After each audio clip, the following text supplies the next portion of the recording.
spiritual path is not about ascension through rituals, titles, or displays of virtue. It is at its core a process of release, a steady loosening of the soul's grip on the material world. This is not a rejection of life, but a refinement of how we live it. The more we move away from ruthless behavior, indulgence without purpose, and the constant feeding of the ego, the closer we come to living fully without distortion. When the soul is anchored in the weight of unchecked desire, self-centeredness, or emotional imbalance, it struggles to move forward. Life becomes a loop. Patterns repeat, lessons resurface, and when those lessons are refused or ignored, the cycle extends. This is why many people feel trapped in their lives or alienated from the world itself. They sense they have been through this before. Many are weary of what feels like an endless replay, a spiritual fatigue born from resisting the very growth they need to be free. But this journey is not about fear, punishment, or dogma. It is about richness, not of wealth or status, but of energy, love, and presence. Real wealth is found in meaningful connection and truth, and in the kind of energy that nurtures rather than consumes. It is not the superficial that liberates, it is the genuine.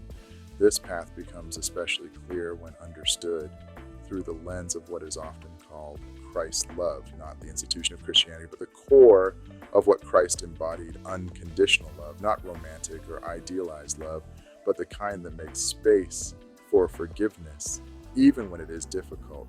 It is about releasing resentment, letting go of the need to retaliate, and choosing instead to move forward with clarity and peace. With that said, unconditional love does not require you to be a martyr to someone else's pain, cruelty, or dysfunction.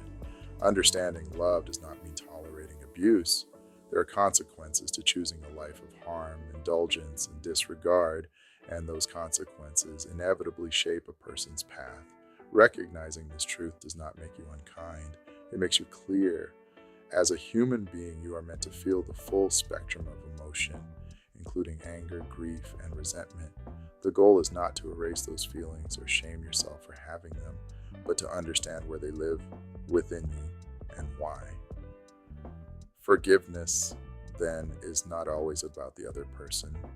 Often, it is about forgiving yourself for being hurt, for reacting, for being human. You are not expected to be above your pain. You're only asked not to be consumed by it. The line becomes sharp when your pain pushes you toward retaliation that could bring harm to yourself or others. That is where discernment must take the lead. No one else can make that decision for you. Living with sovereignty means accepting the reality that every choice carries its own weight. If you choose to act in a way that disrupts peace, know that you are also choosing to live with what follows. That is not wrong. It is simply part of the deal. This is not about moral judgment or spiritual hierarchy.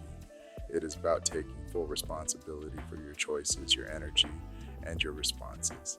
Living a sovereign life means you choose with intention, knowing that every action creates its own echo.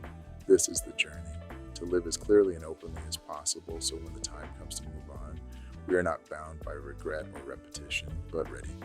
As always, thank you for listening and take care.